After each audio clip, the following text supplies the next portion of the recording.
தாய் தமிழ் உறவுகளுக்கு வணக்கம். ஐயையோ ஐயையோ திமுக அலறல் என்ற தலைப்பில் இந்த காணொளியை காண்கிறோம். ஐயையோ ஐயையோ திமுக அலறல் என்ற தலைப்பில் இந்த காணொளியை காண்கின்றோம். திமுக ஒரு வன்முறை கட்சி என்பது நம் அனைவருக்கும் தெரியும். அது ஆட்சியில் இருந்தாலும் சரி, ஆட்சியில் இல்லாவிட்டாலும் சரி, வன்முறை என்பது திமுகவுடைய இரத்தத்தில் புறையோடி போன ஒன்று, ஊறிப்போன ஒன்று.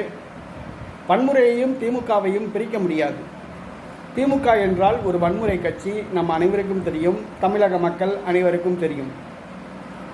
நாம் தமிழர் கட்சி கூட்டங்களில் கூட திமுக பேச விட மாட்டார்கள்.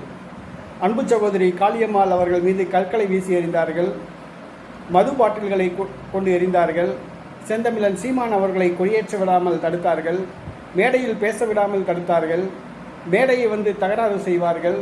ஒரு சாதாரண வட்டச் செயலாளரே திமுக நாம் தமிழர் கட்சி மேடையில் ஏறி தகராறு பண்ணுவான், அராஜகம் பண்ணுவான். நீ பேசக்கூடாது, நீ ஸ்டாலினை பற்றி பேசக்கூடாது, எங்கள் தளபதியை பற்றி பேசக்கூடாது, எங்கள் சின்னவரை பற்றி பேசக்கூடாது அப்படின்னு சொல்லி அராஜகம் பண்ணுவாங்க. காவல்துறை கண்டுக்காமல் இருக்கும். அடுத்ததாக பார்த்தீங்கன்னா உள்ளாட்சி தேர்தல் வந்துச்சு. எங்களுடைய மாணவர்கள், எங்களுடைய கட்சியை சார்ந்த மாணவர்கள் வேட்புமனு தாக்கல் கூட பண்ண விடலை. வேட்புமனு தாக்கல் பண்ண போன எங்களுடைய வேட்பாளர்களை அடித்து நொறுக்கினாங்க திமுககாரங்க. எங்களை அலற விட்டாங்க. ஆனால் இன்னைக்கு திமுக அலறுது. திமுக என்ன அலறுதுன்னு கேட்டிங்கன்னா, எங்களுடைய கட்சியின் மூத்த நிர்வாகிகள் மற்றும் வேட்பாளர்களுடைய செல்போன் ஒட்டு கேட்குறாங்க அப்படின்னு சொல்லி அலறுது. தங்களுடைய செல்போன் ஒட்டு கேட்பதாக திமுக அலறுகிறது. தேர்தல் தொகுதி பொறுப்பாளர்கள், வேட்பாளர்கள், திமுகவின் முன்னணி தலைவர்களுடைய செல்போன் நவீன செயலி மூலம் ஒட்டு கேட்கப்படுகிறது. வருமான வரித்துறை, அமலாக்கத்துறை இந்த நடவடிக்கையை எடுத்துள்ளது.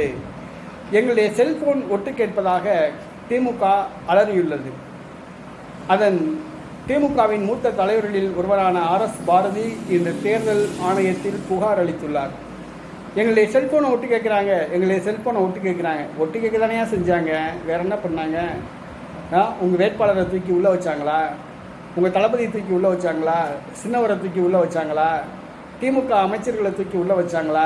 எல்லா அராஜகம் பண்ணுறீங்கல்ல. செல்ஃபோனை தானே ஒட்டு கேட்டாங்க. செல்ஃபோனை ஒட்டு கேட்டதுக்கே இந்த அலறீங்களையா? உங்கள் தளபதியெல்லாம் தூக்கி உள்ளே வச்சா என்ன அலறுவீங்க? சின்னவரை தூக்கி உள்ளே வச்சா என்ன அலறுவீங்க? அமைச்சர்களை தூக்கி வச்சா அவ்வளோதான், என்ன அலறுவீங்க? சரியா? நாம் தமிழர் கட்சி பிள்ளைகளை ஓட விட்டு அடித்து விரட்டினீங்களே, ரத்த காயம் வர்றபடி. அவங்க மேடையிலலாம் மது பாட்டில் கல்லெல்லாம் தூக்கி வீசினீங்களே, இன்றைக்கி உங்களை அலற விடுதா? இன்னும் அலறுவீங்க, கண்ணீர் விடுவீங்க, கதறுவீங்க, கத்துவீங்க, கூச்சல் போடுவீங்க. அந்த காலம் வரும். சரியா? இன்னும் 2 ஆண்டுகள் தான். ஒழுங்காக இருந்துக்கோங்க.